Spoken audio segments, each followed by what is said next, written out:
Hey foodies, and welcome back to Cooking with Kiana. Today I'm going to show you guys how to get juicy and tender pork chops in the oven.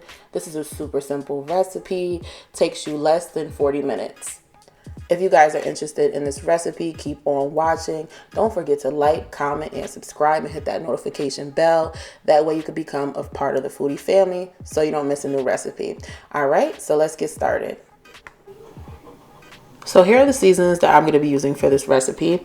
I'm going to be using 2 teaspoons of smoked paprika, 1 tablespoon of Lawrys seasoning salt, 2 teaspoons of onion powder, 2 teaspoons of garlic powder, 1 teaspoon of cayenne pepper, 1 sazon packet, and 1 teaspoon of Italian seasoning or herbs de Provence. I'm also going to be using some brown sugar as well. That's going to be going in the marinade. And I'm also going to cut up 1 small onion and 1 bell pepper. And this is going to be going on top of the pork chops when we bake this in the oven. That is going to give this a nice flavor. All right, I'm also going to be using some Marsala wine. This is what we're going to be using for the marinade. Now, if you don't want to use that, you can use apple cider vinegar. And these are the pork chops that I'm going to be using today. I'm using 4 bone-in pork chops. Now you can use boneless pork chops. However, the ones with the bones do tend to be less dry. All right, so you just want to go ahead and wash off your pork chops, and we're just going to drizzle some olive oil over those pork chops. You know how I like to season up my meat. And then I'm going to go in with my hands to make sure I really rub in that oil. Make sure you really give that a good massage. Then, of course, I'm going to flip that over, making sure I rub in the other side as well. And then once we're done doing that, we're going to move on to the seasoning. Just go ahead and take a spoon, mix that all together. Once that is mixed, we're going to add in that brown sugar, and we're going to mix that in as well. Once it looks like this, we are all good to go and we can season our pork chops.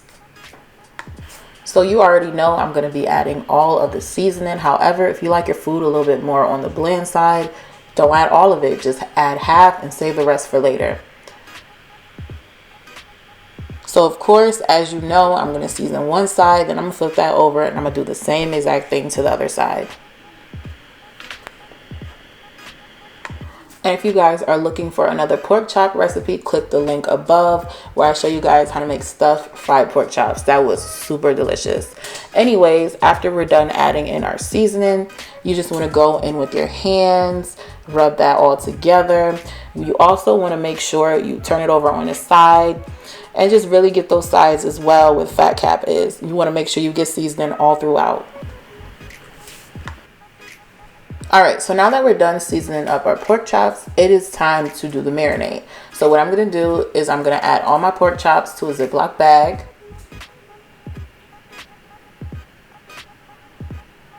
Once we add it in that Ziploc bag, put it in a bowl just so it does not spill out, and we're going to add in a cup of the Marsala wine. Now just make sure you get out all of those air pockets, and then we are going to close that tight. And then we're just going to go in with our hands and make sure we really mix that up good. And then we're going to place this in the refrigerator for at least 3 hours. If you can, do overnight.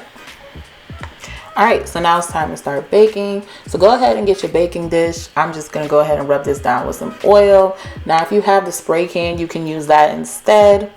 This is just so our pork chops don't stick to the bottom when we cook them. So just go ahead and add in those pork chops. Make sure you spread those out evenly. As you can see, they're nice and marinated. And then we're just going to add those onions and peppers on top. That's going to add in some added nice flavor.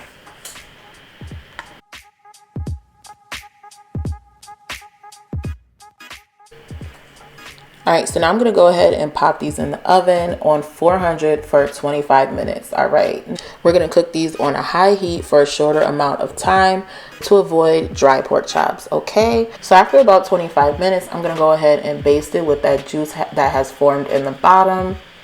And then we're going to pop this back in the oven, but we're going to put this on broil this time for about 1 to 5 minutes, depending on how brown you want your pork chops to be. And this is what it is looking like fresh out the oven, guys. And it's just so juicy and moist. And you could just see all of that juice that has came from the pork chops. And it's just marinated in all those flavors with the onions and peppers on top. I cannot wait to try this. All right, so let me just go ahead and plate this. I'm gonna add the 2 pork chops, and they just look so succulent and juicy. We're gonna add a little bit of that juice on top.